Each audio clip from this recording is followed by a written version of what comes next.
ನಿಮ್ಗೇನಾದರೂ ಡಯಾಬಿಟೀಸ್ ಇದೆಯಾ ಆ್ಯಂಡ್ ನೀವು ಡಾಕ್ಟ್ರ್ ಹತ್ರ ತೋರಿಸ್ಕೊಳಕ್ಕೆ ಹೋದಾಗ ಅವ್ರು ಕೊಡೋ ಮೊದಲನೇ ಸಲಹೆನೇ ವಾಕ್ ಮಾಡಿ. ಇವಾಗ ನಾನು ಏನಾದರೂ ಡಯಾಬಿಟೀಸ್ ಪೇಷಂಟ್ಗೆ ವಾಕ್ ಮಾಡಿ ಅಂತ ಹೇಳಿದ್ರೆ ಈ ಸಲಹೆ ಕೇಳಿ ಕೇಳಿ ಸಾಕಾಗೋಗಿರುತ್ತೆ. ಆದರೂ ಕೂಡ 50%ಗಿಂತ ಜಾಸ್ತಿ ಡಯಾಬಿಟಿಸ್ ಪೇಷಂಟ್ ವಾಕೇ ಮಾಡೋದಿಲ್ಲ.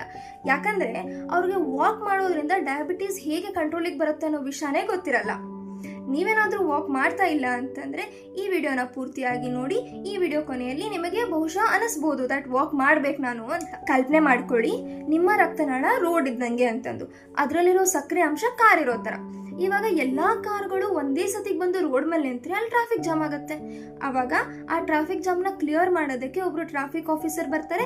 ಅಲ್ಲಿ ಬಂದ್ಬಿಟ್ಟು ಅವರು ಯಾವ ಕಾರ್ ಯಾವ ದಿಕ್ಕಲ್ಲಿ ಹೋಗಬೇಕು ಅಂತ ಹೇಳ್ತಾರೆ. ಆವಾಗ ಟ್ರಾಫಿಕ್ ಜಾಮ್ ಕ್ಲಿಯರ್ ಆಗುತ್ತೆ. ಇವಾಗ ನೀವು ವಾಕಿಂಗ್ ಅಂದರೆ ನಡೆಯೋದಕ್ಕೆ ಶುರು ಮಾಡಿದ್ರೆ ನಿಮಗೆ ಶಕ್ತಿ ಬೇಕಾಗುತ್ತೆ. ಇವಾಗ ಶಕ್ತಿ ಕೊಡೋದಕ್ಕಂತ ನಿಮ್ಮ ದೇಹ ಆ ಸಕ್ಕರೆ ಅಂಶನ ಯಾವ ಭಾಗಕ್ಕೆ ಶಕ್ತಿ ಬೇಕಲ್ಲ ಆ ಭಾಗಕ್ಕೆ ಕಳಿಸುತ್ತೆ. ಹೀಗೆ ಒಂದೊಂದೇ ಸಕ್ಕರೆ ಅಂಶ ಹೋದಂಗೆಲ್ಲ ನಿಮ್ಮ ಶುಗರ್ ಲೆವೆಲ್ ಕಂಟ್ರೋಲಲ್ಲಿ ಇರುತ್ತೆ. ಅದೇ ನೀವು ವಾಕ್ ಮಾಡದೇ ಇದ್ರೆ ಅಥವಾ ನಡೀದೇನೆ ಇದ್ರೆ ಎಲ್ಲ ಸಕ್ಕರೆ ಅಂಶವು ಒಂದೇ ಭಾಗದಲ್ಲಿ ಕೂತ್ಕೊಂಡು ನಿಮ್ಮ ಶುಗರ್ ಲೆವೆಲ್ ಇನ್ನೂ ಜಾಸ್ತಿ ಆಗುತ್ತೆ. ಇದ್ರ ಜೊತೆಗೆ ನೀವು ವಾಕ್ ಮಾಡೋದ್ರಿಂದ ನಿಮ್ಮ ಇನ್ಸುಲಿನ್ ತುಂಬ ಚೆನ್ನಾಗಿ ಕೆಲಸ ಮಾಡುತ್ತೆ, ನಿಮಗೆ ದೇಹದ ತೂಕ ಕಮ್ಮಿ ಆಗುತ್ತೆ. ಅದ್ರ ಜೊತೆಗೆ ತುಂಬ ಮುಖ್ಯವಾದ್ದೇನಂತಂದರೆ ನಿಮ್ಮ ಹೃದಯದ ಆರೋಗ್ಯ ಚೆನ್ನಾಗಿರುತ್ತೆ.